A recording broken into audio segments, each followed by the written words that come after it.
మనం మాట్లాడిన మాటలు ఎదుటివారి మనసులో ఎంత గాయం చేస్తాయో తెలుసా? ఒక ఊరిలో రామ్ అనే యువకుడు ఉండేవాడు. అతను చాలా కష్టపడి పనిచేసేవాడు. కాని అతనికి ఒక అలవాటు ఉంది. ఎవరైనా చిన్న తప్పు చేసినా వెంటనే కోపంగా మాట్లాడేవాడు. నేను నిజం చెబుతున్నాను అని అనుకునేవాడు.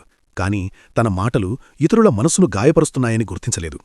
ఒకరోజు అతని తాతయ్య అతనికి ఒక సంచి మేకులు ఇచ్చి, నువ్వు కోపంగా మాట్లాడిన ప్రతిసారీ ఈ గోడలో ఒక మేకు కొట్టు అన్నాడు.